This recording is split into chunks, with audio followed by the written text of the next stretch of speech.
السلام علیکم ورحمۃ اللہ وبرکاتہ۔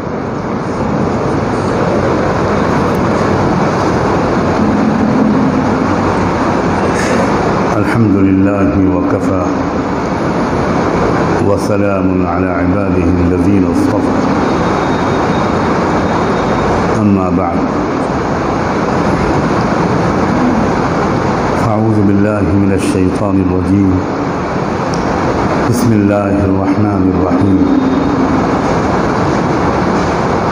یریدون لیطفئوا نور اللہ بافواہہم واللہ متم نورہ ولو کرہ الکافرون۔ وقال تعالی عسى أن تكرهوا شيئا وهو خير لكم وعسى أن تحبوا شيئا وهو شر لكم والله يعلم وأنتم لا تعلمون۔ سبحان ربك رب العزة عما يصفون وسلام على المرسلين والحمد لله رب العالمين۔ اللهم صل على سيدنا محمد وعلى آل سيدنا محمد وبارك وسلم۔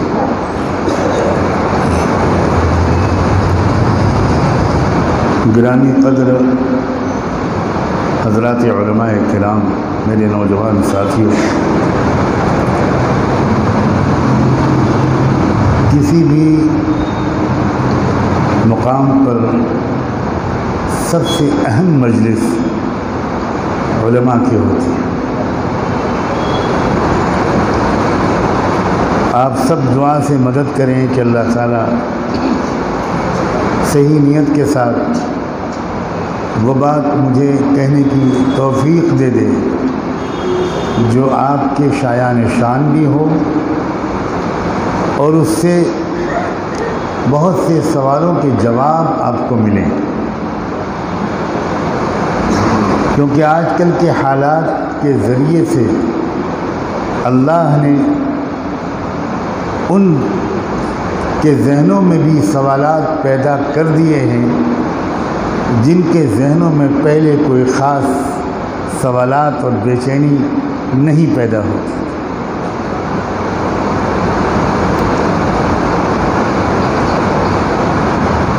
ذہنوں میں یہ سوالات آتے رہتے ہیں کہ آگے کیا ہوگا،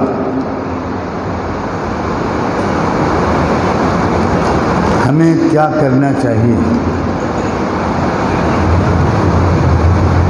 یہ دو بنیادی سوالات ہیں، کیوں بھئی ہیں کہ نہیں؟ آپ سب ان سوالوں کا جواب تلاش کرتے رہتے ہوں گے، سوچتے رہتے ہوں گے، آپس میں گفتگویں کرتے رہتے ہوں گے اور اللہ کی توفیق کے مطابق دعا اور غور و فکر بھی کرتے رہتے ہیں۔ میں نے جو آیت پہلے پڑھی تھی اس میں پہلے سوال کا جواب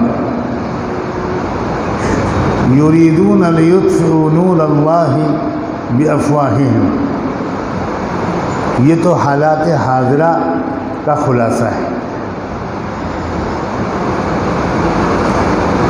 تشریح کرنے کی ضرورت ہے بہت زیادہ، بتائیے۔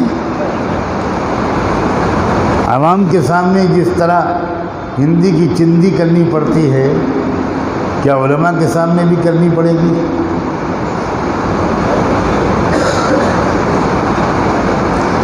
اگر آپ مزے لینے کے لیے آئے ہیں تو آپ کا جواب ہوگا کہ ہاں، رہنمائی لینے کے لیے آئے ہیں تو آپ کا جواب ہوگا کہ عقل مندوں کے لیے اشارے کافی ہیں۔ اب بتائیے، مزے لینے کے لیے آئے ہیں یا رہنمائی لینے؟ سچی بات، مسجد میں بیٹھے ہیں، بہت اشاروں سے کام لوں گا، اور آپ کی پیشانیوں کو دیکھ کر میں خود سمجھوں گا کہ سمجھ میں آ رہی ہے بات یا سر کے 5 میٹر اوپر سے گزر رہی ہے۔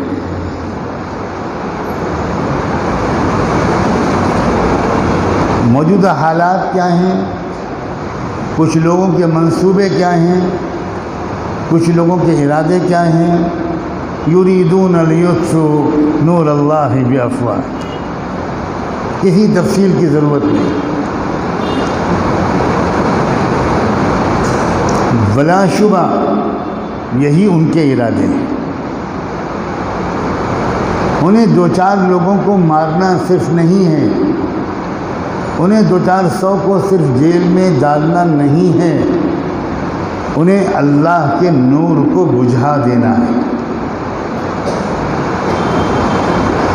اسلام اور ایمان کی نعمت کو ہر کلمہ پڑھنے والے اور کلمہ پڑھنے والی سے چھین لینا ہے۔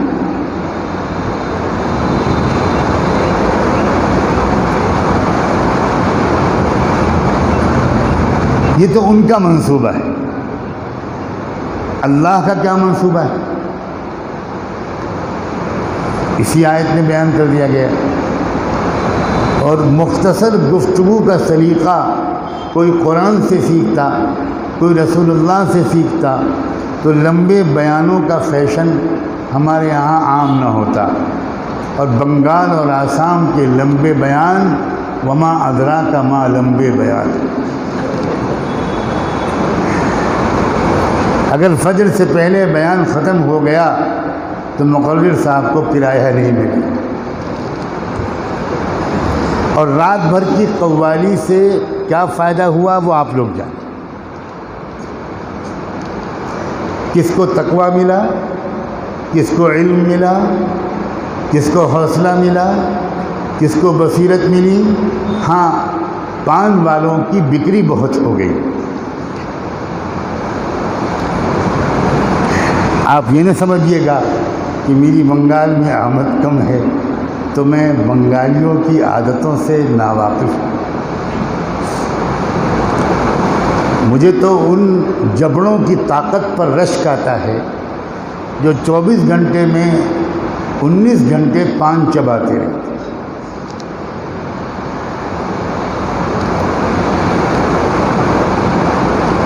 ایک مصر کا ادیب بھارت کے دورے پر آیا، ہندوستان کے نہیں، بھارت کے دورے پر آیا،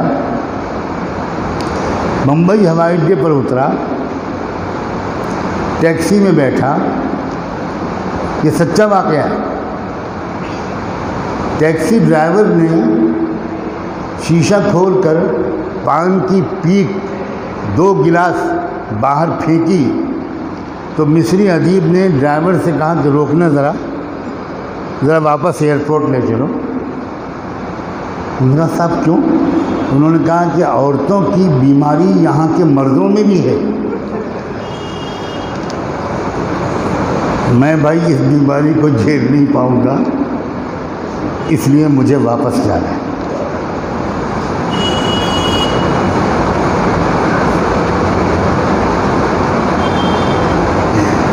بلاغت نے پڑھا تھا کہ کلام اگر تقاضائے حال کے مطابق ہو تب وہ بلیغ کلام ہوتا ہے۔ تو میں کچھ باتیں بیچ بیچ میں تقاضائے حال کے مطابق بھی کہوں گا، آسام تک بھی پہنچا دیجیے گا۔ رب مبلغ اوعى من سامع۔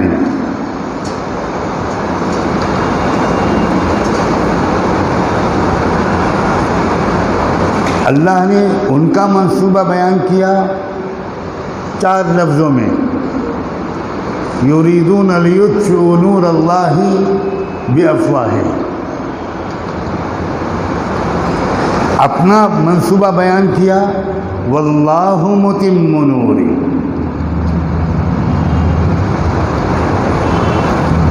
یہی بات سمجھنے کی ضرورت ہے۔ علماء اگر سیکھ سے سمجھ جائیں تو امت سمجھ جائے گی۔ یاد رکھیے جو ان کا موجودہ منصوبہ ہے رب کعبہ کی قسم ہرگز پورا نہیں ہوگا، اور اللہ کا جو منصوبہ ہے وہ پورا ہو کر رہے۔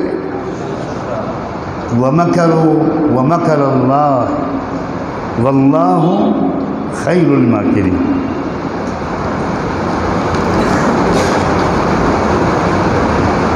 مکرو کے ترجمہ کیا کریں گے آپ؟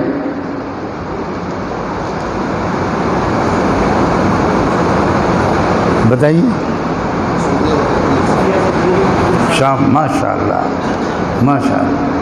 انہوں نے کہا، مولانا نے فرمایا کہ وہ لوگ جو خفیہ تدبیریں کر رہے ہیں، پلاننگ کر رہے ہیں، خفیہ اندر کہتے وہ کچھ ہیں، لیکن جو اندر کا جو منصوبہ ہے اس کو کہتے ہیں مکر۔ عجیب بات ہے، ان کے منصوبے کے جواب میں اللہ نے اپنے منصوبے کے بیان کرنے کے لیے بھی مکر کا لفظ ہی بولا۔ وَمَكَرُوا وَمَكَرَ اللَّهُ وَيَمْكُرُونَ وَيَمْكُرُ اللَّهُ۔ کیا عربی زبان میں اللہ کے منصوبے کو بیان کرنے کے لیے اللہ کے پاس مکر کے سوا کوئی اور لفظ نہیں تھا؟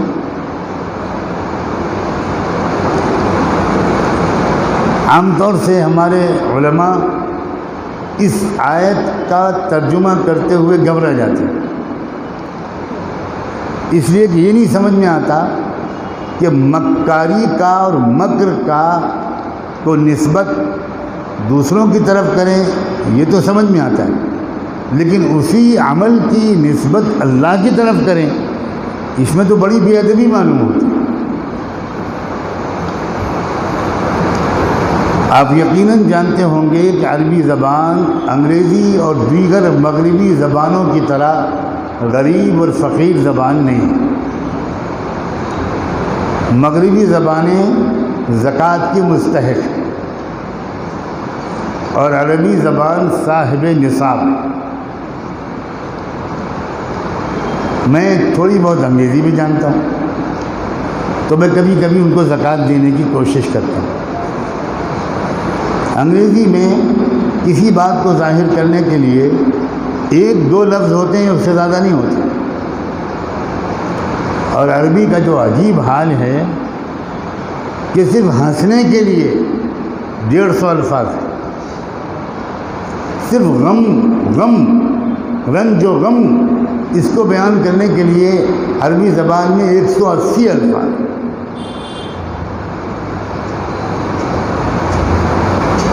تو عربی میں مکر کے سوا کوئی بھی لفظ اللہ تعالیٰ چن سکتے تھے، لیکن ہر لفظ میں اشارے ہیں۔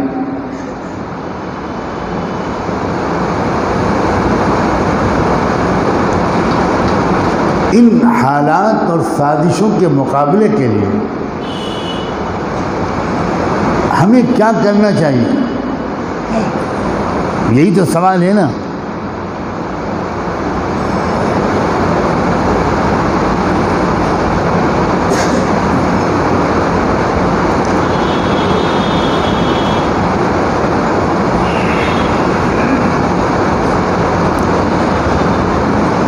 بالکل دو ایک عملی باتیں علماء سے کہنا چاہتے ہیں۔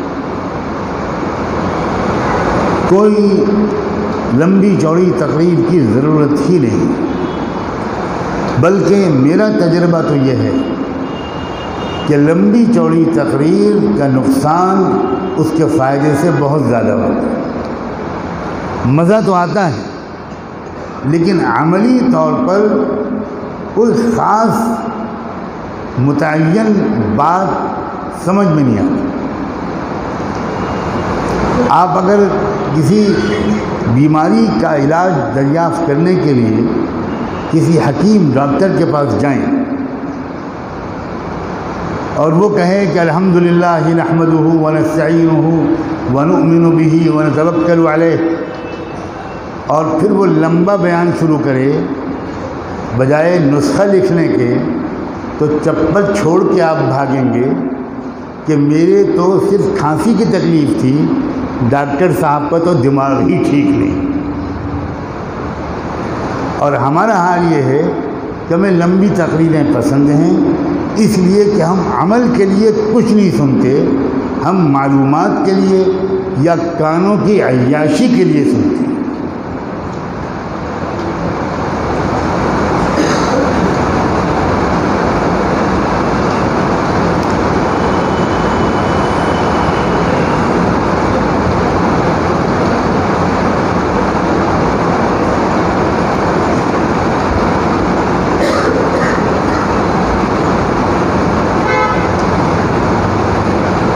اصل نشانہ جان اور مال نہیں ہے، اصل نشانہ ایمان ہے۔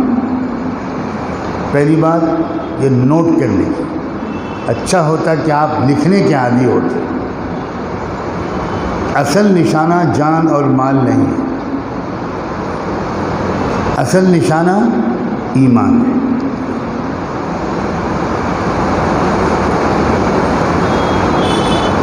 جان اور مال لے کر ڈرا دینا ہے تاکہ ڈر کر لوگ مرتد ہو جائیں، ڈر کر گھبرا کر اپنی جان کو بچانے کے لیے شرک اور کفر کو قبول کر لیں، ظالم کے سامنے ہتھیار ڈال دیں۔ اصل نشانہ یہ ہے، اور یہ آج سے نہیں ہے، بہت پہلے سے۔ یہ بالکل ہی غلط سوچ ہے کہ یہ آج سے شروع ہوا ہے، 2014 سے شروع ہوا ہے۔ 2014 میں آنے والے اللہ کے فضل سے عقل سے محروم ہیں۔ 2014 سے پہلے جو لوگ یہی کام کر رہے تھے وہ تھوڑے سمجھدار تھے۔ اشارہ تو سمجھ رہے ہیں نا؟ وہ دھیرے دھیرے ایمان کو لینے کی ترکیبیں کر رہے تھے۔ ان بیچاروں کو جلدی بہت ہے، اور اس کی وجہ یہ ہے کہ ان کی ہلاکت بھی جلدی ہے۔ خالی انشاءاللہ کہنے سے کام نہیں چلے گا۔ اس جملے کو سن کر مسلمان خوش ہو جاتے ہیں، اور آگے پیچھے کا بیان نہ سنا ہو کوئی حرج نہیں، یہ خوشخبری سن لی، اب جا کر مچھلی اور بھات کھائیں گے، کچھ کرنے کی ضرورت نہیں نا۔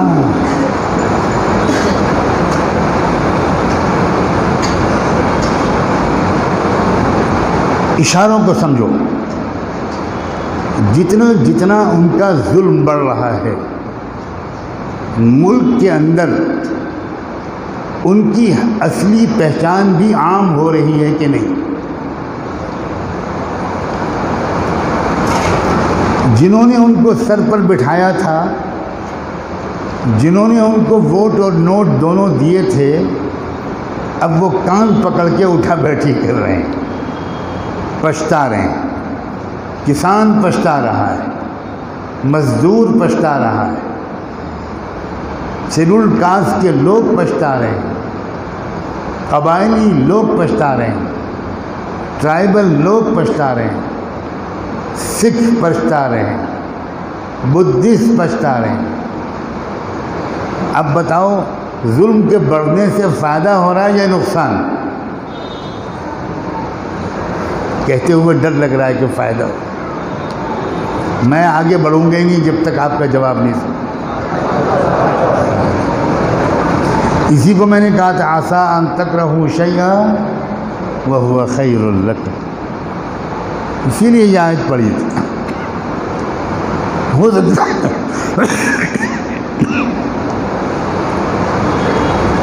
سکتا ہے کہ تمہیں کوئی حالات بہت ناخوشگوار لگیں، کوئی چیز تم کو بہت ناپسند ہو مگر وہ تمہارے لیے مفید ہو،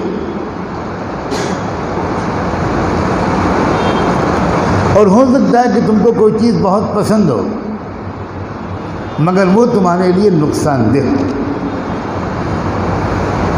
اور آخر میں واللہ یعلم وانتم لا تعلمون، اللہ جانتا ہے تم نہیں جانتے۔ تو جو ظلم بڑھتا چلا جا رہا ہے اس سے نہ گھبرانے کی ضرورت ہے نہ غصے میں آنے کی، دونوں چیزوں کا نقصان ہوگا۔ اگر ہم غصے میں آئے تو غصے میں آ کر جو لوگ طلاق دیتے ہیں وہ آپ کے پاس کیا کہنے کے لیے آتے ہیں؟ آپ میں کتنے مفتی لوگ ہوں گے؟ تو غصے میں آ کر طلاق دینے کے بعد یہی تو کہتے ہیں آپ سے کہ حضرت وہ تو اس وقت موڈ خراب تھا، تمباکو ملا نہیں تھا، سالن میں نمک بھی تیز ہو گیا تھا، کاروبار میں کچھ الجھن بھی پیدا ہو گئی تھی، تو بس غصہ آ گیا اور میں نے 3 طلاق دے ڈالی۔ اب حضرت میں تو اس کے بغیر جی نہیں سکتا، کل سے اب تک تو چائے بھی نہیں ملی، بچے بھی اسکول لے گئے، تو حضرت کوئی شکل نکالیے نا میری بیوی واپس مل جائے، میں آپ کے مدرسے کا چندہ بڑھا دوں گا، حضرت کچھ کر دیجئے نا۔ یعنی آپ تو جہنم میں جائیے، میری بیوی مجھ کو واپس دلا دے۔ غصے میں آ کر جو قدم اٹھایا جاتا ہے اس پر ہمیشہ انسان پچھتاتا ہے۔ اس لیے ظالموں کے ظلم کے بڑھتے ہوئے دیکھ کر اور اس کا خود نشانہ بن کر بھی غصے میں نہیں آنا، بالکل غصے میں نہیں۔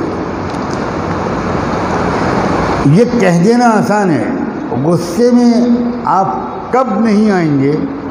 جب آپ کو اللہ کی اسکیم کا دھیان ہوگا، جب آپ کو یہ پتہ چلے گا کہ اللہ کا منصوبہ کچھ اور ہے، ان کا منصوبہ کامیاب نہیں ہوگا، کامیاب میرے رب کا منصوبہ ہوگا، تھوڑے دن انتظار کر لوں اور وہ کام کروں جو اس بیچ میں مجھ کو کرنا چاہیے، تو غصہ نہیں آئے۔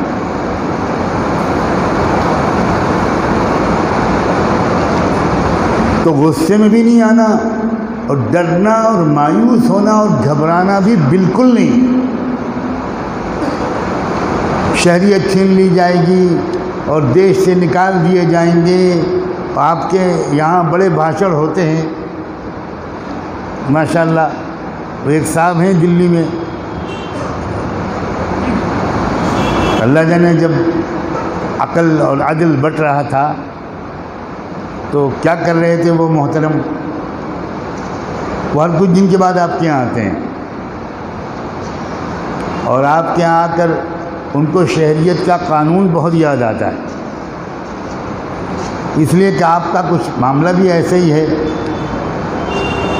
کہ بنگلہ دیشی ثابت کر کے نکال دیں گے، لَنُخْرِجَنَّكُم مِّنْ أَرْضِنَا۔ یہ کوئی نئی بات نہیں ہے بھائی، یہ دھمکیاں ہر نبی کو دی گئیں۔ میں نے رات بھی اسی پر بیان کیا تھا، وَقَالَ الَّذِينَ كَفَرُوا لِرُسُلِهِمْ لَنُخْرِجَنَّكُم مِّنْ أَرْضِنَا۔ یہ ارضنا میں کیا تکبر ہے کہ یہ زمین ہماری ہے، یہ دیش ہمارا ہے، یہ ملک ہمارا ہے۔ اچھا حضور آپ جب پیدا نہیں ہوئے تھے تو کس کا تھا؟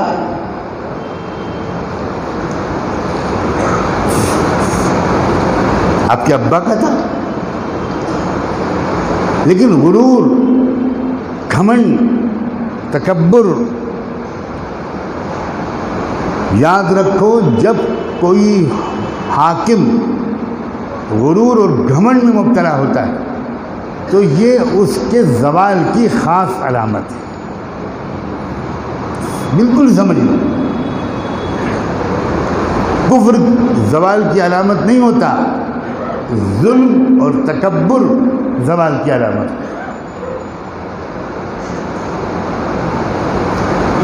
تو جتنا جتنا ظلم بڑھتا جائے اتنا اتنا یقین اور امید بڑھتی جانی چاہیے کہ اب یقیناً ظالموں سے چھٹکارا ملنے کا وقت قریب ہے۔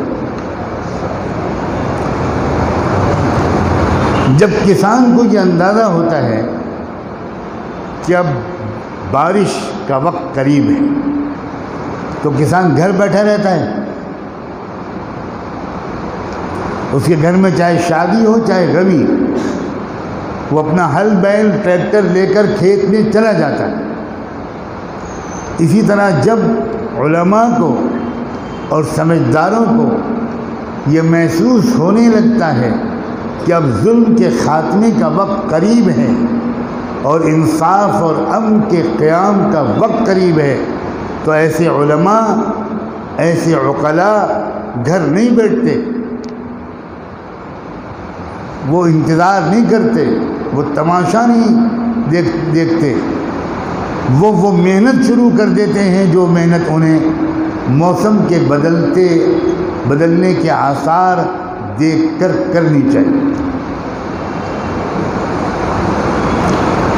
سب سے پہلی بات، عملی بات اب بتا رہا ہوں۔ میں نے پہلے کہا تھا کیا ہو رہا ہے، کیا ہونے والا ہے، یہ دونوں باتیں بیان ہو گئیں۔ اب ہم کو کیا کرنا ہے، بالکل پریکٹیکل بات، ہمیں کیا کرنا ہے۔ پہلی بات یہ جان لو کہ ظلم کا شکار صرف ہم مسلمان نہیں ہیں، یہ غلط فہمی نکال۔ عام طور سے اب تک مسلمان یہ سمجھتے رہے زیادہ تر کہ ہم ہی بس نشانہ ہیں، سارا ظلم صرف ہم پر ہو رہا ہے۔ کیوں بھئی یہ بات صحیح ہے کہ نہیں؟ تھوڑے دن پہلے تک، اب تو ذرا پھر بھی کچھ تھوڑی تھوڑی واقفیت ہونے لگی، لیکن اب بھی بہت کسر باقی ہے۔ خوشخبری یہ ہے کہ اس ملک میں مظلوموں کی غالب اکثریت ہے۔ صرف ہم مظلوم نہیں ہیں، عیسائی مظلوم نہیں ہیں، سکھ مظلوم نہیں ہیں۔ سکھوں نے بہت بھروسہ کیا تھا، بہت بری طرح پچھتا رہے ہیں وہ۔ اب سکھوں کے عزائم کیا ہیں، ان کے جذبات کیا ہیں، آپ کچھ تو واقف ہو گئے ہوں گے اب، یا ابھی خبر یہاں تک نہیں پہنچی؟ ارے بولو بھائی۔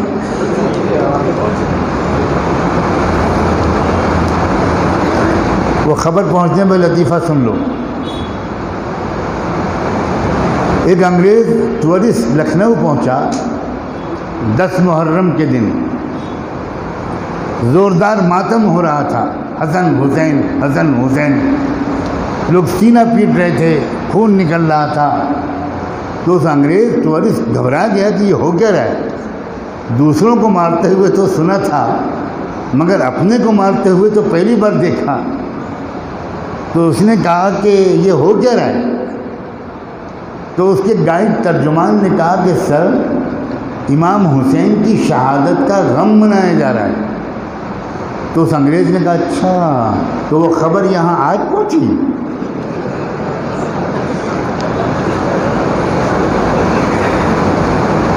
سمجھے؟ اس لیے میں نے پوچھا کہ سکھوں کا جو موڈ ہے اس کی خبر یہاں پہنچی ہے کہ نہیں پہنچی؟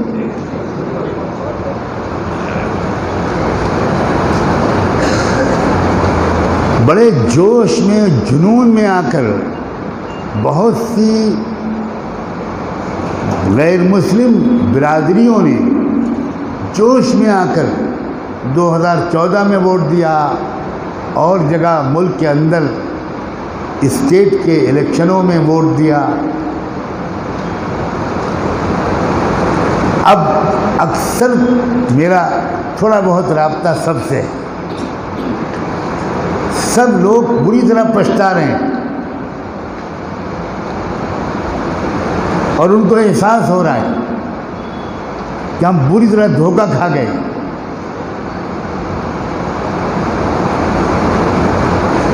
اس ملک میں جتنی سماجی اکائیاں ہیں، آدیواسی کیا گزر رہی ہیں آدیواسیوں پر؟ آدیواسیوں کا ہزاروں سال پرانا دھرم چھین کر ان کو زبردستی ایک خاص دھرم کا قائل بنایا جا رہا ہے۔ یہاں تک کہ آپ کے پڑوس میں جھارکھنڈ کے اسمبلی میں یہ پرستاؤ پاس کر کے سینٹر کو بھیجنا پڑا کہ ہم جھارکھنڈ میں آدیواسی لوگ ہندو نہیں ہیں، ہم کسی مورتی کی پوجا نہیں کرتے، ہم پراکرتی کی پوجا کرتے ہیں، ہمارا دھرم فلاں ہے، ہمارا کہاں تعلق ہندو دھرم سے؟ لیکن ان کو زبردستی ہندو بنایا جا رہا ہے اور ریزولوشن اسمبلی پاس کر رہی ہے۔ 100% آدیواسی اب دھوکے سے تقریباً نکل آئے۔ پتہ نہیں آپ لوگ ان باتوں کی اہمیت سمجھ رہے ہیں کہ نہیں سمجھ رہے، یا بہت اللہ والے لوگ یہاں بیٹھے ہیں۔ اہم بات ہے نا، 11.5 کروڑ آبادی ہے آدیواسیوں کی۔ آدیواسی پریشان، سکھ پریشان، کرسچن پریشان، جن کو آپ دلت کہتے ہیں۔ میں لفظ دلت کا استعمال کرنا بالکل مناسب نہیں سمجھتا۔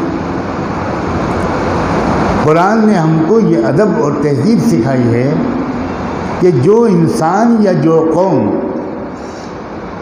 اپنے لیے جو نام یا لقب پسند کرے، اس انسان کو اور اس قوم کو اسی نام یا لقب سے یاد کرو۔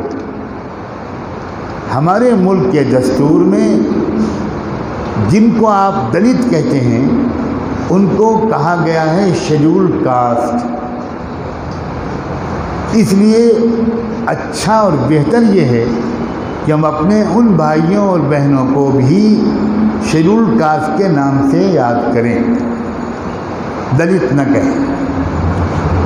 ان کے نام بدلتے رہے، پہلے ان کو اچھوت کہتے تھے، انٹچبل کہتے تھے انگریزی میں، ان کو آپریس کلاس کہتے تھے۔ دستور جب مرتب ہوا تو اس میں ان کا نام رکھا گیا شیڈول کاسٹ۔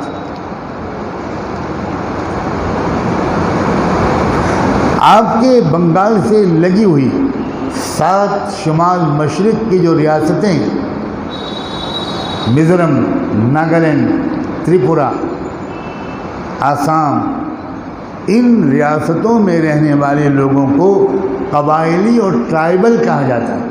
یہ تو آپ جانتے ہیں، یہ تو آپ کے گھر کے لوگ ہیں۔ ان ٹرائبل اور قبائلیوں کو بھی ہندو کہا جانے لگا۔ اس پر وہاں بغاوت شروع ہو گئی۔ خالی یہ نہیں ہوا کہ وہاں کی ودھان سبھا میں کوئی تجویز منظور کی گئی کہ ہم ہندو نہیں ہیں، وہاں تو ہتھیار اٹھا لیے ناگالینڈ میں لوگوں نے کہ بھائی کیا تعلق ہمارا ہندو دھرم سے، ہم کرسچن ہیں بھائی، ہم قبائلی لوگ ہیں، ہمارا یہ مذہب ہے۔ تو ان کا تذکرہ دستور میں ST یعنی شیڈول ٹرائب کے حیثیت سے آیا۔ یہ سارے قبائلی لوگ یہ بھی پریشان ہیں، ظلم کا شکار ہیں۔ ہماری جو مشکل ہے وہ یہ کہ مسلمانوں نے اب تک ان سب مظلوموں سے کوئی رابطہ نہیں قائم کیا۔ سمجھ میں آ رہی ہے بات؟ ہم اکیلے یہ سمجھتے رہے کہ ہم ہی مظلوم ہیں، ہم اکیلے مقابلہ کرنے کی کوشش کرتے رہے، وہ اکیلے مقابلہ کرنے کی کوشش کرتے رہے۔ ہمارے اور ان کے درمیان غلط فہمیوں کا سمندر حائل رہا، بہت دوریاں رہیں۔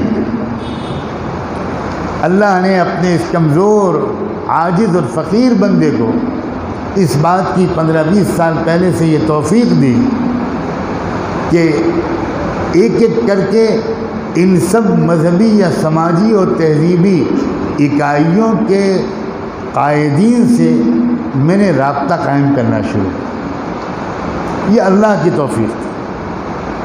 کچھ اللہ نے ایسے اسباب بنا دیے کہ میں ان میں سے لوگوں سے ملنے لگا، اور دھیرے دھیرے دھیرے اب یہ راز فاش ہونے لگا۔ اب ملک میں جب بھی کوئی بات آتی ہے تو مسلمانوں کے اسٹیج پر بھی اب یہ الفاظ آنے لگے کہ بھئی ہمیں اور دیگر اقلیتوں اور مظلوم طبقات کے ساتھ مل کر انصاف کے قائم کرنے کی جد و جہد کرنی چاہیے۔ یہ الفاظ پہلے آتے تھے؟ پہلے کیا الفاظ آتے تھے؟ اب یہاں میں تھوڑا خطرہ مول لے کر بات کہہ رہا ہوں۔ قومی یکجہتی، آپ نے بھی قومی یکجہتی کے بہت سے جلسے کیے ہوں گے، ذرا راستہ صاف رکھنا بھائی، یہ لوگ ناراض بھی ہو سکتے ہیں۔ یہ کیا بکواس ہے قومی یکجہتی؟ یہ کیا فضول لفظ ہے؟ مجھے کوئی سمجھاؤ۔ قومی یکجہتی کے جلسہ ہوتا ہے اور مختلف پارٹیوں کے لیڈر اور سادھو سنت ہمارے اسٹیج پر آتے ہیں اور ہمارے لاکھوں کے مجمع سے انسانیت پر تقریر کرتے ہیں۔ ہوتا ہے کہ نہیں ہوتا؟ یہ وہ لوگ ہیں جن کے ہاتھ ہمارے خون سے رنگے ہوئے ہیں اور وہ ہمیں ہی نصیحت کرتے ہیں انسانیت کی۔ ان کے آنے کے باوجود ان کے سماجوں کے 10 سامعین بھی ہماری قومی یکجہتی کے جلسوں میں نہیں ہوتے۔ کیا ہے یہ کب تک چلے گا یہ فضول تماشا؟ قومی یکجہتی کس بکواس کا نام ہے؟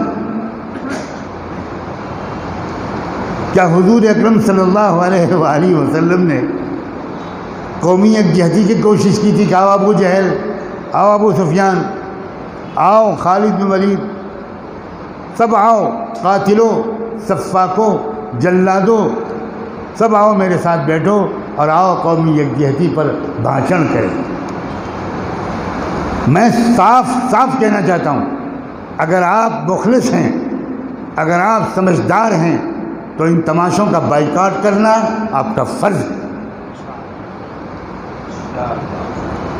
ہمیں سمجھنا چاہیے زمینی حقیقتوں کو، مظلوموں کے ساتھ بیٹھ کر، منصوبہ بندی کے ساتھ ظالم کو پہچان کر اس کو تنہا کرنے کی کوشش کرنی ہے۔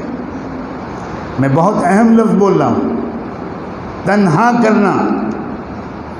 حکمت عملی کے لفظ کو بول رہا ہوں، خدا کرے آپ میں 50 لوگ تو سمجھیں۔ صلاۃ والسلام ہو محمد رسول اللہ پر۔ یہ حضور نے یہی تو کیا تھا۔ مجھے مصیبت ہے کہ نبی کے طریقے میں کامیابی ہے، یہ لفظ سب بولتے ہیں، لیکن علماء جب نبی کا طریقہ بولے تو نبی کا طریقہ صرف مسواک کرنا نہیں ہے، نبی کا طریقہ سیاست میں بھی چاہیے، نبی کا طریقہ سماجیات میں بھی چاہیے۔ کیا کیا تھا حضور نے؟ اب میں آپ کو بیان کرتا ہوں۔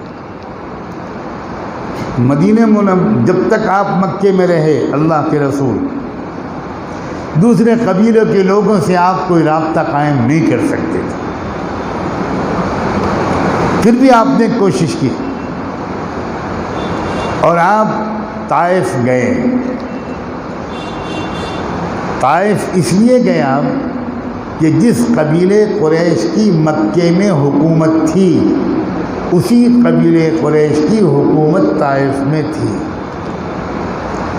اور طائف سے ایک رشتہ آپ کا یہ بھی تھا کہ دودھ کے رشتے سے طائف آپ کا نانیہال ہوتا۔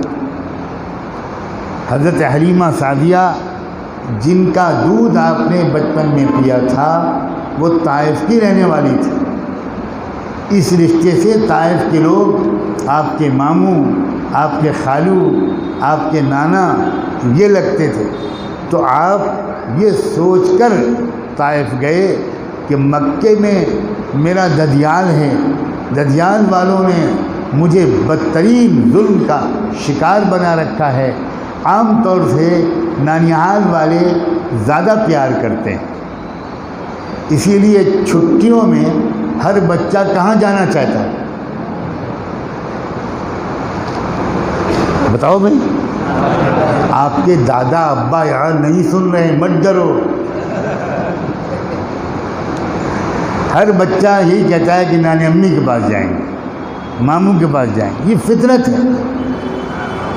اللہ کے رسول اللہ جانے کن کن وجہوں سے آپ طائف گئے کہ شاید ان لوگوں کا خیال ہو جائے کہ میں تو یہیں کا نواسا اور یہیں کا بھانجا. اللہ اکبر. مگر طائف میں تو وہ ہوا جو مکے میں بھی نہیں ہوا. روایت کرنے والے نے اللہ کے رسول کے پیروں کے زخم تو بیان کر دی،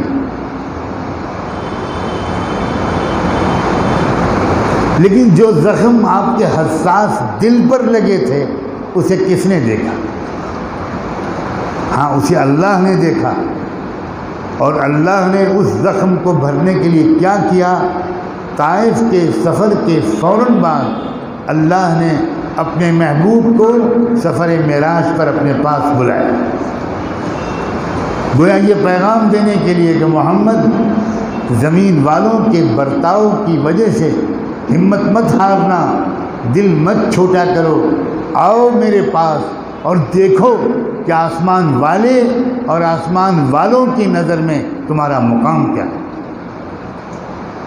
اور یہاں سے یہ سبق ملا کہ زمین میں سچائی اور امن و انصاف کی خاطر کلمہ توحید کے راستے میں جو جتنا زیادہ ستایا جائے گا، آسمانوں میں اس کا رتبہ اتنا ہی بلند ہو.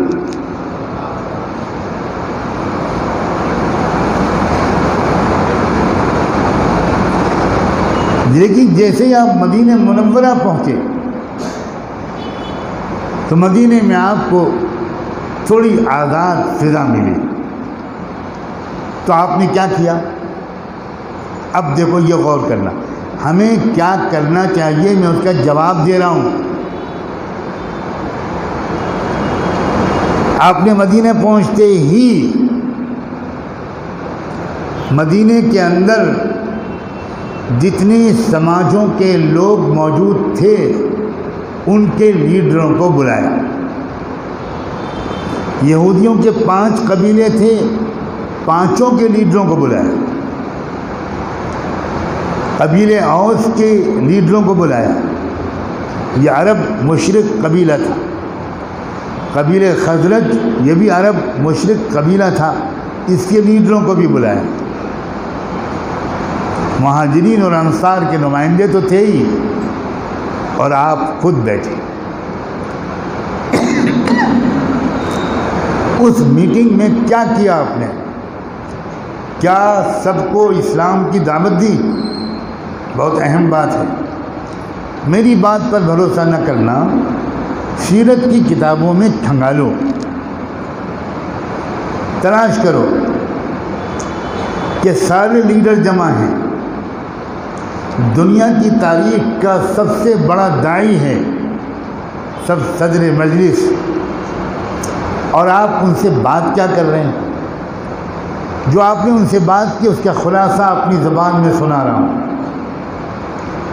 آپ نے ان لوگوں سے کہا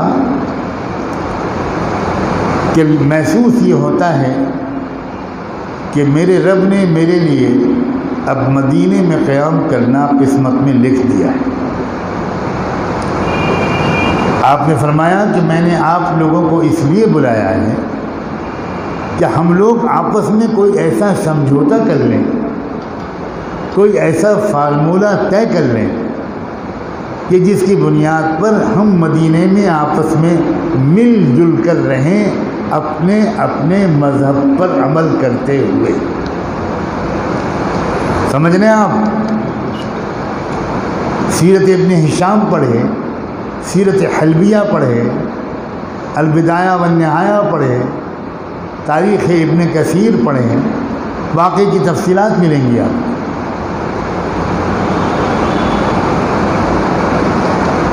ام المومنین سیدہ عائشہ صدیقہ رضی اللہ عنہا بیان کرتی ہیں، اور یہ روایت صحیح بخاری میں ہے. سیدہ عائشہ کہتی ہیں کہ اللہ نے عجیب پلاننگ کی تھی. مدینہ حضور کے پہنچنے سے پہلے 18 سال تک آپس کی خانہ جنگی میں بری طرح الجھا رہا، آپس میں لڑ رہے تھے اور لڑتے لڑتے تھک چکا تھا مدینہ. اب بتاؤ 18 سال تک کسی علاقے کے اندر مسلسل فسادات ہوتے رہیں، وہ وہاں کے لوگوں کا کیا حال ہوگا؟ 18 دن کا فساد تباہ کر دیتا ہے، اور کہاں 18 سال. ام المومنین سیدہ عائشہ صدیقہ کا اشارہ اس طرف ہے کہ اللہ کی پلاننگ یہ تھی کہ اپنے محبوب محمد کو جب مدینے بھیجو تو مدینے کے لوگ آپس میں لڑتے لڑتے تھک چکے ہوں، اور اس وقت ان کے سامنے کوئی آپس میں اتحاد کا، سمجھوتے کا، اور انگریزی زبان میں پیسفل کو ایگزسٹنس کا، پرامن بقائے باہمی کا کوئی فارمولہ آ جائے تو مدینے کے لوگ آگے بڑھ کر اس کو قبول کر لیں گے، اس لیے کہ وہ لڑتے لڑتے تھک چکے. ذالک تقدیر عزیز العلیم. چنانچہ جیسے ہی اللہ کے رسول نے اس مجلس اور اس میٹنگ میں یہ بات رکھی کہ کیا ایسا ممکن ہے کہ ہم لوگ آپس میں کسی فارمولے پر متفق ہو جائیں، تو آپ کو حیرت ہوگی کہ ایک ایک کر کے وہ سب قبیلوں کے لیڈران، مشرکوں کے بھی اور یہودیوں کے بھی، وہ ایک ایک کر کے کھڑے ہو کر کہنے لگے کہ محمد، ہم لوگ آپس میں بار بار سمجھوتے کر چکے ہیں، کوئی سمجھوتا چند دن سے زیادہ ٹھہر نہیں پاتا، ٹوٹ جاتا ہے معاہدہ، پھر جھگڑا شروع ہو جاتا ہے. محمد آپ باہر سے آئے ہو اور ابھی آپ کے بارے میں کوئی برائی نہ ہم نے سنی نہ دیکھی، تو آپ اگر ہمارے حاکم بن جائیں، آپ ہمارے اگر حکم بن جائیں، منصف بن جائیں، تو ہم سمجھتے ہیں اس سے بہتر کوئی فارمولہ نہیں ہوگا. یہ کس کی زبان سے آیا؟ صحابی کی زبان سے نہیں آیا، مسلمان کی زبان پر یہ فارمولہ نہیں آیا. یہ کس کی زبان پر آیا؟ یہودیوں کی. بنو قریظہ، بنو قینقاع، بنو نذیر، یہ جو یہودیوں کے قبیلے تھے ان کے لیڈروں نے کہا، اور پھر ایک ایک کر کے سب نے تائید شروع کر دی. ہاں ہاں بالکل ٹھیک ہے. چنانچہ صلاۃ والسلام ہو رسول اللہ پر. ایک منٹ دیر کیے بغیر آپ نے کہا کہ میں اس خدمت کے لیے حاضر ہوں، اور آپ نے لکھانا شروع کیا. یہ نبی امی ہیں جنہوں نے دنیا کا سب سے پہلا دستور میثاق لکھوایا، جس میں 52 یا 54 دفعات ہیں. اس پر متفق، ہم اس پر متفق، ہم اس پر متفق، ہم نے اس پر ایگریمنٹ کیا، ہم نے یہ طے کیا، ہم نے یہ طے کیا، ہم نے یہ طے کیا، اور آپ نے سب سے دستخط لی اور خود بھی دستخط فرمائے. اور جیسے ہی مدینے کے اندر کے لوگوں سے آپ نے ایک الائنس، ایک اتحاد بنا لیا، تو اب آپ نے کیا کیا؟ آپ 1 منٹ ضائع کرنے والے نہیں تھے، آپ نے فوراً مدینے کے آس پاس کے قبیلوں کے پاس صحابہ کے وفد بھیجنے شروع کیے۔ اگر میں لفظ بولوں صحابہ کی جماعتیں بھیجنے شروع کی تو تھوڑا مجھے زیادہ سمجھانا پڑے گا کہ ان جماعتوں کے ذمے کام کیا تھا، اس لیے میں نے وفد کا لفظ بولا ہے، اور یہی لفظ سیرت کی کتابوں میں استعمال ہوا ہے۔ آپ کے مسکرانے پر میں بہت خوش ہوا کہ میرے اشارے کو آپ سمجھ گئے۔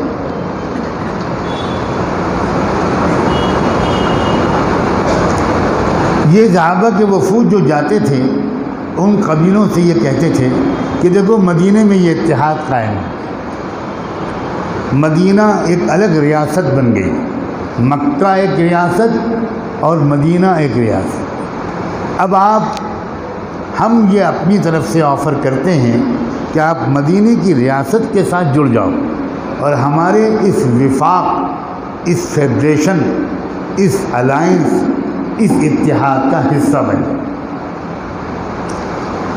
تو اکثر قبیلوں نے اس کو قبول کیا کہ ٹھیک ہے، بہت اچھا، یہاں تک کہ دھیرے دھیرے جیسے جیسے مدینے کی ریاست کی طاقت بڑھتی گئی، مدینے کا الائنس اور اتحاد مضبوط ہوتا گیا۔ اس کے بعد آپ نے خاص طور پر سن 5 ہجری کے بعد مدینے سے مکے کے راستے میں جو قبیلے تھے ان قبیلوں سے رابطہ قائم کرنا شروع کیا، پورے راستے، اور ایک ایک قبیلے کے پاس آپ کے نمائندے جاتے تھے اور ان سے یہی بات کرتے تھے کہ دیکھو مدینے میں ایسا اتحاد بن گیا، اتنا مضبوط ہو گیا، اب آپ بھی اس میں شامل ہو جاؤ۔ تو وہ لوگ یہ سوچتے تھے کہ ہم کو کاروبار کرنے کے لیے جانا پڑتا ہے گرمی کے موسم میں ملک شام کی طرف، اور راستہ مدینے سے گزرتا ہے۔ اگر ہم نے اس اتحاد میں حصہ نہ لیا تو کل کو ہو سکتا ہے کہ ہم کو راستہ نہ دیا جائے۔ معاشی بائیکاٹ کا طریقہ اللہ کے رسول نے سب سے زیادہ استعمال کیا ہے ظالم دشمن کو کمزور اور تنہا کرنے کے لیے۔ اللہ جانے میں صحیح مجمع کے سامنے یہ باتیں کہہ رہا ہوں کہ نہیں۔ مولانا مسکرا رہے، میری گستاخی کو معاف کریں، میں محسوس تو یہ کر رہا ہوں کہ میں صحیح مجمع کے سامنے بات کروں۔ اللہ کے رسول نے خون بہانے سے گریز کیا اور معاشی بائیکاٹ کا راستہ مجبوراً بار بار اختیار، اور انشاءاللہ کبھی باری آئے گی۔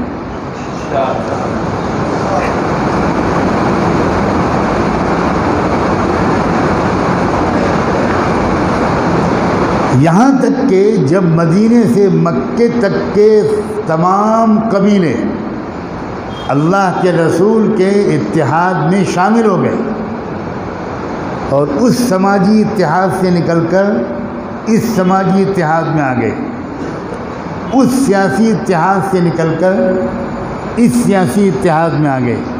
میں لفظ سماجی میں نے پہلے بولا، پھر سیاسی بولا۔ مسجد میں سیاسی لفظ بولنے سے وضو تو نہیں واجب ہو جاتا؟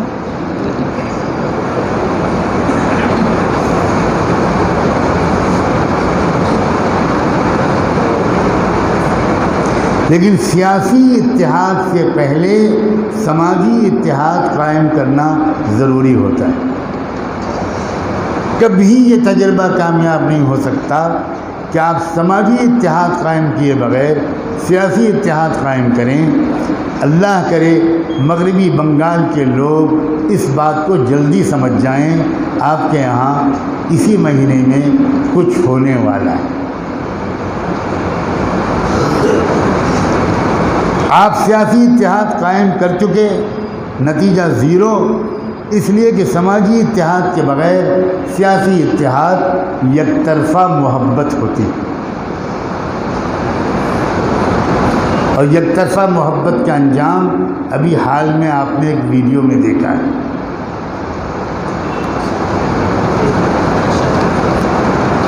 سمجھے کہ نہیں؟ کیا اور کچھ مجھ سے گناہ کرواؤ گے؟ یک طرفہ محبت کا انجام خودکشی ہوتا ہے۔ یک طرفہ محبت ایک انسان سے ہو تب بھی خودکشی، یک طرفہ محبت ایک پارٹی سے ہو تب بھی خودکشی، چاہے اس پارٹی کے لیڈر مہاتما گاندھی ہو۔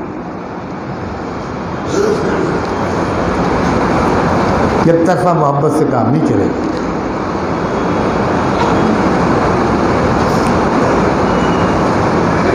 جب مکے سے مدینے تک، مدینے سے مکے تک کے سارے قبیلے اللہ کے رسول کے اتحاد میں شامل ہو گئے، مدینے کے الائنس میں شامل ہو گئے، مدینے کے وفاق میں شامل ہو گئے، مدینے کے سماجی اور سیاسی فیڈریشن میں شامل ہو گئے، تب آپ نے مکہ مکرمہ کی طرف 10,000 جانثاروں کو لے کر سفر شروع کیا سن 8 ہجری میں۔ آپ کے ذہن میں یہ سوال ابھی تک اگر نہیں آیا تو کیوں نہیں آیا مجھے نہیں معلوم۔ آپ فتح مکہ پر بیان کرتے ہوں گے، شاندار تقریریں کرتے ہوں گے، مگر پتہ نہیں آپ کے ذہن میں یہ سوال آیا کہ نہیں آیا کہ 10,000 صحابہ کو لے کر اللہ کے رسول مکے کے قریب وادی عصفان تک پہنچ گئے اور مکے والوں کو خبر کیوں نہیں ہوئی؟ یہ سوال اگر نہیں آیا تو مقوی دماغ استعمال کیجیے۔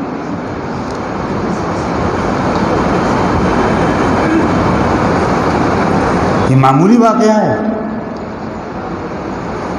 مکہ ایک طاقتور اسٹیٹ تھی بھائی، پورے جزیرہ عرب کی اکنامک معاشی مرکز تھا، سیاست کا مرکز تھا، ان کا انٹیلیجنس کا نظام تھا، راستے میں کون لوگ آ رہے ہیں یہ ان کو خبر ملتی تھی، اور 10,000 آدمیوں کا موومنٹ ہو رہا ہے، اور مدینے سے مکے تک 400-500 کلومیٹر کا فاصلہ، اور مکے والوں کو خبر نہیں۔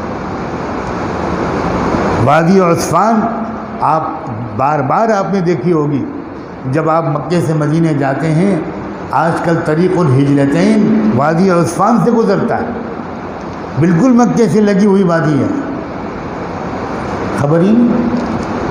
اچانک ابو سفیان جو سب سے سپریم لیڈر تھے قریش کے، ان سے کہا لوگوں نے کہ یہ کیا ہوا؟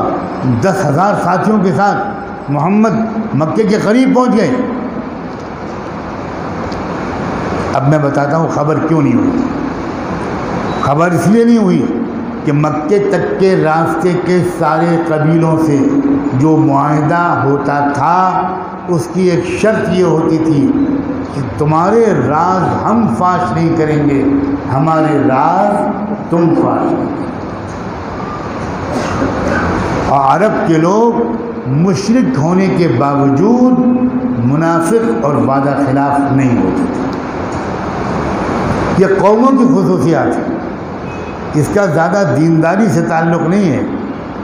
بعض قومیں فطری طور پر جھوٹی ہوتی ہیں، مثال نہیں بیان کروں گا اس لیے کہ مجھے 2-3 دن اور رکنا ہے۔ وہ چاہے جتنے بزرگ ہو جائیں جھوٹ نہیں چھوٹتا، اور بعض قومیں وہ بالکل مکار اور دھوکے باز نہیں ہوتی، چاہے وہ مشرک ہوں چاہے وہ کافر ہوں۔ عربوں کا کچھ یہی مزاج تھا۔ دھوکہ نہیں دے، معاہدہ کر لیا تو نہیں باتیں۔ چنانچہ جیسے ابو سفیان کو پتہ چلا، ابو سفیان فوراً اپنے چند ساتھیوں کو لے کر مکے کے سب سے اونچے پہاڑ کی سب سے اونچی چوٹی پر چڑھ کر خود گئے۔ اور اس کی وجہ یہ تھی کہ ابو سفیان جو اتنے بڑے لیڈر تھے، ان کو اس کی مہارت تھی کہ وہ دور سے دیکھ کر تعداد کا اندازہ لگاتے تھے کہ کتنی تعداد ہے آنے والوں کی، تاکہ ہم مقابلہ کر پائیں گے یا نہیں یہ فیصلہ کر سکیں، اور مقابلہ کرنے کے لیے کیا طریقہ کار اپنانا ہوگا یہ طے کر سکیں۔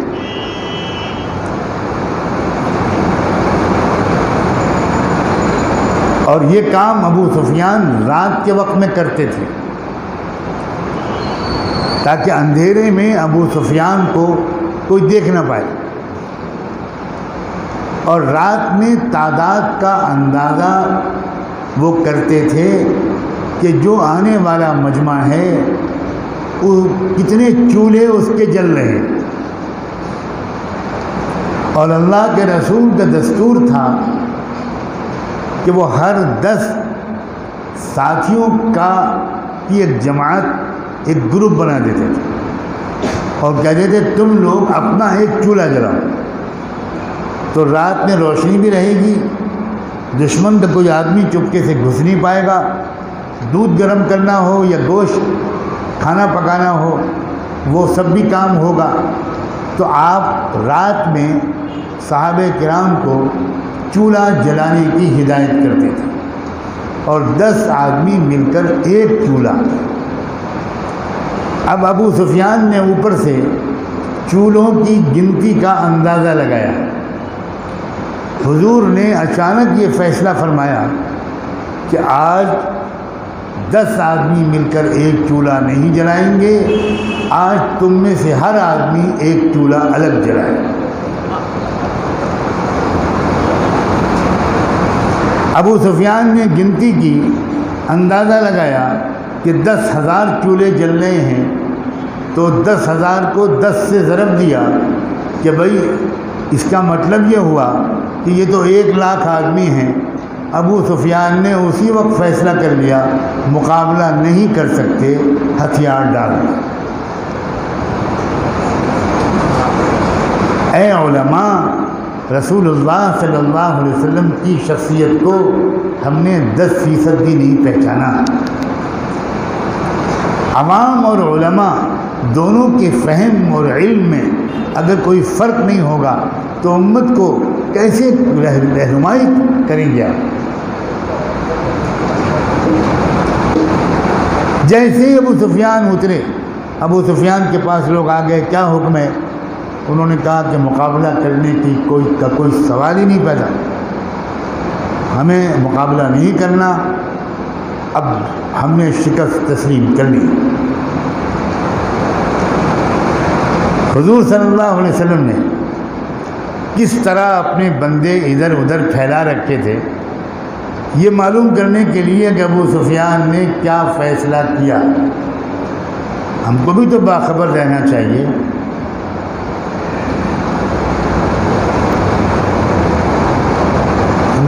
ہمیں کچھ خبر نہیں۔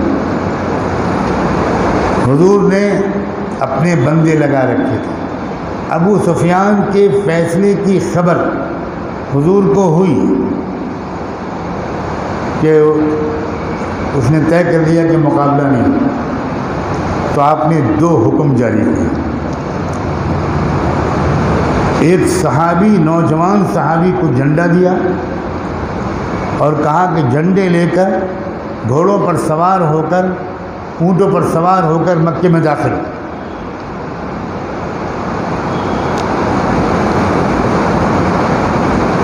آ گیا جوش ان کو، اور وہ سوار ہوئے، اور نوجوان تو پھر نوجوان، انہوں نے جھنڈے لے کر جو وہ چلے گھوڑے پر سوار ہو کر تو نعرہ لگایا الیوم یوم الملحمہ، الیوم یوم الملحمہ، آج تو خون کی ندیاں بہیں۔ حضور نے فوراً روکا، بھائی ادھر آؤ۔ ان کے باپ کو بلایا، کہاں بوڑھا چاہیے کہاں جوان چاہیے، یہ بھی سیکھو۔ ہر بارات میں ایک بوڑھا ضروری ہوتا ہے۔ کتنی بار آپ یہ لطیفہ سن چکے ہو گے؟ سن چکے ہو نا، تو پھر میں نہیں سناؤں گا۔ یہ سوال کا جواب بھی عجیب ہے۔ ملا دو پیازا، ملا دو پیازے کی تقریر بہت مشہور تھی، بہت مہنگی فیس لیتے تھے۔ لوگوں نے راضی کر لیا کہ حضرت ہمارے گاؤں میں ایک بیان کر دیجئے۔ ایڈوانس فیس لیتے تھے، سمجھدار آدمی تھے۔ فیس پکی کر لی، پہنچ گیا جلسے میں، لوگ انتظار میں بے چین تھے۔ انہوں نے لمبا خطبہ مسنونہ پڑھا جیسا آپ لوگ پڑھتے۔ اس کے بعد ملا دو پیازے نے پوچھا کہ میں تم سے جو کچھ کہنا چاہتا ہوں جانتے ہو؟ تو لوگوں نے کہا جی حضرت۔ تو ملا دو پیازے بولے جب تم سب جانتے ہو تو میں تم سے بات کر کے اپنا وقت کیوں خراب کروں؟ السلام علیکم۔ اب فیس تو گئی، نو ریفنڈ۔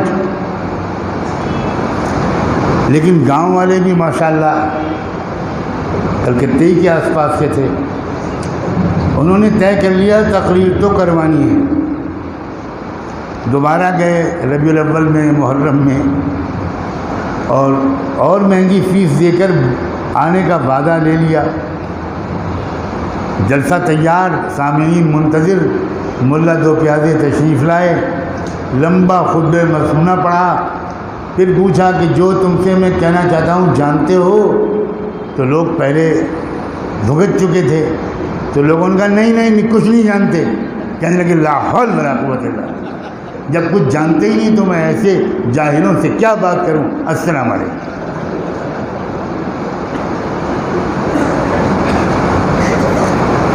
پریشان ہو گئے لوگ، لیکن ضدی لوگ ہوتے ہیں۔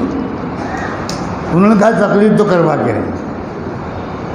پھر اس کے بعد انتظام کیا، پھر بلایا، پھر آئے،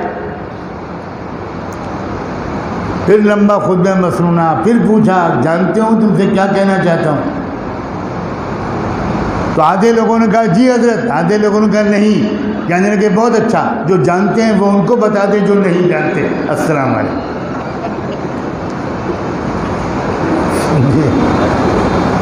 ہم لوگ عام طور پر ایسے ہی تقریریں کرتے ہیں اور ایسے ہی مقررین کو بلاتے ہیں۔ کیا کہہ رہا تھا میں؟ ملا تو پیازا سب لے گئے۔ بوڑھا، ایک بارات میں بوڑھا ضروری ہوتا ہے۔ اس نوجوان صحابی حضور صلی اللہ علیہ وسلم اس وقت، اب جنگ کی ضرورت ختم ہو گئی تھی، اب تو مکے والوں نے ہتھیار ڈال دیے تھے، تو اب یہ نعرہ مناسب نہیں تھا کہ آج تو خون کی ندیاں بہیں گی۔ تو آپ نے کیا کیا؟ کمال کی حکمت ہے، اس نوجوان کو تو ہاتھ سے جھنڈا لیا اور اس کے والد کے ہاتھ میں دے دیا۔ اگر کسی اور کے ہاتھ میں دے دیتے تو نوجوان کو احساس ہو سکتا تھا۔ باپ کو بھی بیٹے سے جو لگاؤ ہوتا ہے اس کی وجہ سے تھوڑا سا دل دکھ سکتا تھا، لیکن جب بیٹے کی جگہ باپ کو بٹھا دیا تو بیٹا بھی خوش اور باپ بھی خوش۔ اور باپ کو نعرہ سکھایا الیوم یوم المرحمہ، ملحمہ نہیں مرحمہ، آج تو پیار و محبت، شفقت اور معافی کا دن ہے، آج تو شفقت اور معافی کا دن، مہربانی کا دن۔ ملحمہ خون بہانا، مرحمہ محبت کی برکھا برسا۔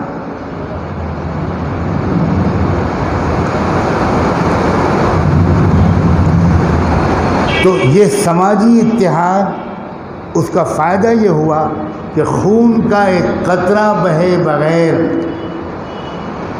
مکے کی زمین میں انصاف قائم ہو گیا، امن قائم ہو گیا، اور کلمہ توحید ہر کچے پکے گھر میں داخل ہو گیا، اور پھر وہاں سے پورے جزیرے عرب میں اور جزیرے عرب سے پورے عالم میں۔ یہی صورتحال ہمارے ملک کی ہے اور یہی ہمیں کرنا ہے۔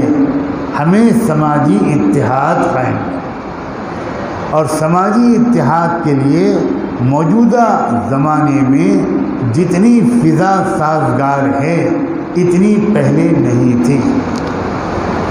اس کی وجہ یہ ہے کہ جتنی سماجی اکائیاں ہیں یہ مظلوم بھی ہیں، غربت کا شکار بھی ہیں۔ اگر سلیقہ سیکھ کر ایمانداری اور پروفیشنل مہارت کے ساتھ، بہترین مینجمنٹ کے ساتھ اگر ہم اپنے 2 روپے بھی جمع کر کے ان سماجی اکائیوں پر لگائیں، ان کی غربت کو دور کرنے کی کوشش میں ان کا ہاتھ بٹائیں، ان کے بیماروں کا علاج کروائیں، ان کے بچوں کو تعلیم دلوائیں، اپنے بچوں کے ساتھ، اپنے مریضوں کے ساتھ ہم اپنے مال کو صحیح طور پر خرچ کریں، تو یہ سماجی اتحاد بہت مضبوطی کے ساتھ قائم ہو۔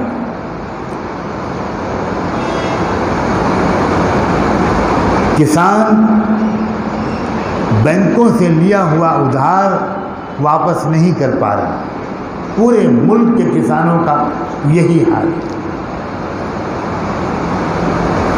فصلوں کا نفع کسان کو نہیں ملتا، اصل قیمت نہیں ملتی، تو وہ پھر سودی قرضہ بینکوں کا کیسے ادا کر پائے گا؟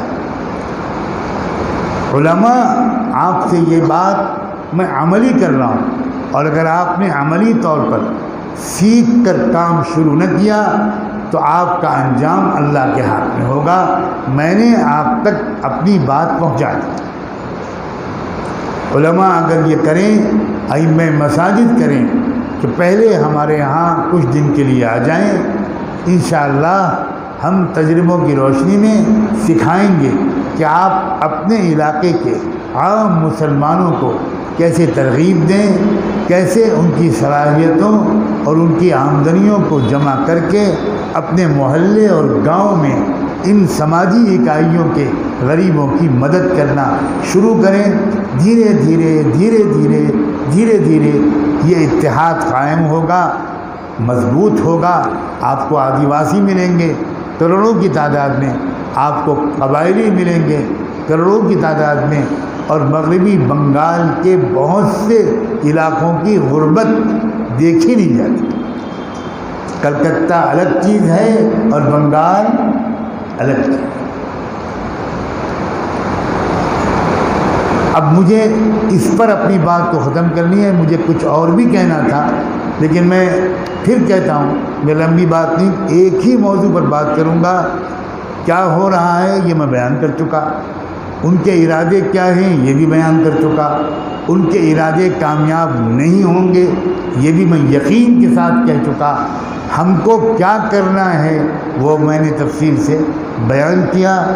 آپ عملی آدمی اگر بنیں تو آپ ہمارے یہاں کے جو ساتھی ہیں جنہوں نے مجھے یہاں آنے کی اصرار کے ساتھ دعوت دی، اور ان کی محبت، تڑپ اور اصرار کو دیکھ کر مجھے امید ہوئی کہ شاید پورے مغربی بنگال میں خدمت خلق کا، ایک سوشل ورک کا ایک بہترین نظام قائم ہو جائے۔ اس لیے میں حاضر ہوا۔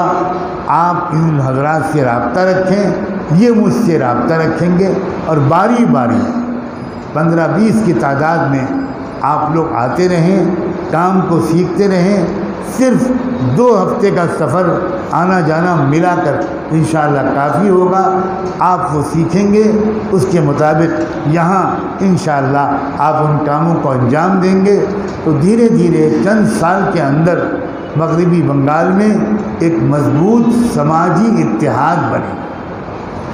مسلمان آپ اس کی قیادت کریں گے اور دوسرے سماجی جو کمزور طبقات ہیں، مظلوم طبقات ہیں، ان کے لوگ آپ کے ساتھ کھڑے ہوں گے، آپ کے پیچھے پیچھے چلیں گے، اور یہ سماجی اتحاد انشاءاللہ ظالموں کے منصوبوں کو ناکام کر کے رہے گا. یہ ہے اللہ کا وہ منصوبہ.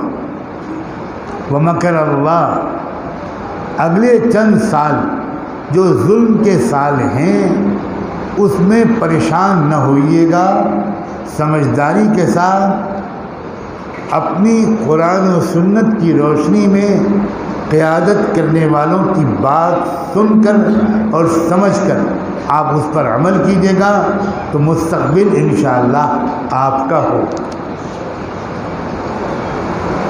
کسی جلد بازی کی بھی ضرورت نہیں، بھڑکانے کی بھی ضرورت، کوئی بھڑکتی ہوئی بات کرنے کی بھی ضرورت نہیں.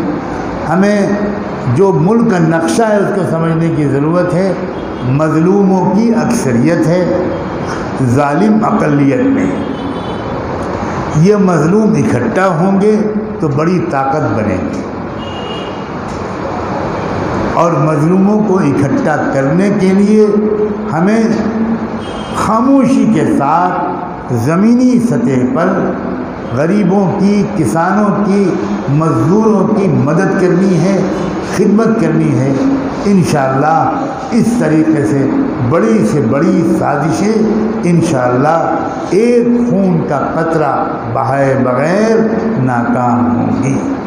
یہ ہے طریقہ میرے آقا رحمت دو عالم صلی اللہ علیہ وآلہ وسلم کا. اللہ تعالیٰ اخلاص کے ساتھ اور حسن انتظام کے ساتھ اور استقامت کے ساتھ اس پر عمل کرنے کی توفیق دے. اب میں آنے والے دنوں میں یہ دیکھوں گا کہ کتنا رابطہ آپ خود رکھتے ہیں، آپ میں سے کتنے لوگوں کے اندر اس طریقے کو سیکھنے کا شوق پیدا ہوا، کتنے لوگ اس طریقے کو سیکھنے کے لیے اپنی جان، اپنا مال، اپنا وقت لگانے کے لیے آمادہ ہیں. اسی حساب سے انشاءاللہ آپ کے یہاں کے حالات بہتر ہوں گے اور آپ اپنی ذمہ داریوں کی بہتر ادائیگی کے لائق بنیں گے. وآخر دعوانا ان الحمد للہ رب العالمین. ہاں بھائی، ایک ضروری اعلان میں خود کر دوں، بعد میں آپ فرمائیے گا. ویسے تو یہاں تعداد زیادہ ہے. آپ نے شاید نام سنا ہو، بہت سے لوگ واقف ہوں، ماہنامہ الفرقان. 90 سال سے یہ رسالہ نکل رہا ہے پابندی کے ساتھ. ہر شمارے میں موجودہ حالات کے مطابق انتہائی قیمتی مضمون اس رسالے میں آتے ہیں. علماء کو چاہیے کہ وہ پابندی کے ساتھ ایسے رسالے پڑھیں، مضامین پڑھیں، اپنے حلقے کے قریبی لوگوں کو سنائیں. اس سے آپ کو ہر مہینے تازہ رہنمائی ملتی رہے گی. یہاں الفرقان کا تازہ شمارہ مارچ کا میرے ساتھی لوگ لائے ہیں. میری خواہش ہے کہ علماء اس شمارے کو خریدیں بھی اور ہو سکے تو الفرقان کے سالانہ خریدار بن جائیں. اللہ آپ کو توفیق.